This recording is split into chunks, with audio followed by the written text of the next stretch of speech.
ఫిబ్రవరి 3, 2025 మహావాక్యం. మధురమైన పిల్లలు, ఆత్మరూపీ జ్యోతిలో జ్ఞానయోగాలనే తైలాన్ని వేసినట్లయితే జ్యోతి వెలిగి ఉంటుంది. జ్ఞానము మరియు యోగము మధ్యన వ్యత్యాసాన్ని మంచి రీతిలో అర్థం చేసుకోవాలి. ప్రశ్న: తండ్రి యొక్క కార్యము ప్రేరణ ద్వారా జరగదు. వారు ఇక్కడికి రావలసే ఉంటుంది. ఎందుకు?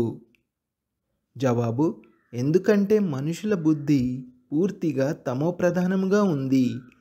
తమోప్రధానమైన బుద్ధి ప్రేరణను క్యాచ్ చేయలేదు. తండ్రి వస్తారు కావుననే ఆకాశ సింహాసనాన్ని వదిలి రండి అని అంటారు. ధారణ కొరకు ముఖ్య సారము. మొదటి పాయింట్: స్మృతి బలముతో మీ కర్మేంద్రియాలను శీతలంగా, శాంతిగా తయారు చేసుకోవాలి. పూర్తిగా పాస్ అయ్యేందుకు యథార్థ రీతిలో తండ్రిని స్మృతి చేసి పావనంగా అవ్వాలి. రెండవ పాయింట్: లేస్తూ కూర్చుంటూ బుద్ధిలో ఉండాలి. ఇప్పుడు మేము ఈ పాత శరీరాన్ని వదిలి తిరిగి ఇంటికి వెళ్తాము. ఏ విధంగా తండ్రిలో మొత్తం జ్ఞానమంతా ఉందో అలా మాస్టర్ జ్ఞానసాగరులుగా అవ్వాలి. వరదానము: కంబైన్డ్ స్వరూపం యొక్క స్మృతి ద్వారా శ్రేష్ఠ స్థితి అనే సీట్పై సెట్ అయ్యి ఉండే సదా సంపన్న భవ. వివరణ: సంగమయుగంలో శివశక్తి కంబైన్డ్ స్వరూపం యొక్క స్మృతిలో ఉండడము ద్వారా ప్రతి అసంభవ కార్యము సంభవమైపోతుంది. ఇదే సర్వశ్రేష్ఠ స్వరూపము. ఈ స్వరూపంలో స్థితులై ఉండడం ద్వారా సంపన్న భవ యొక్క వరదానము లభిస్తుంది.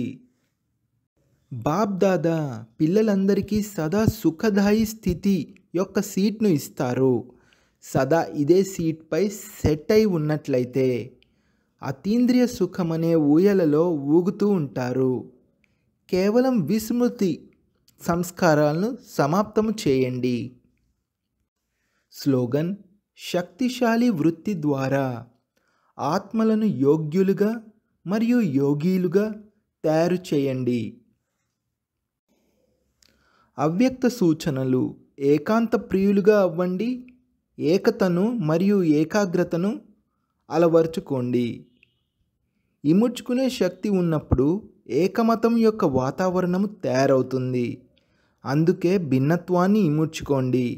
అప్పుడు పరస్పరం ఏకతతో సమీపంగా వస్తారు మరియు సర్వుల ఎదురుగా ఉదాహరణ రూపంగా అవుతారు.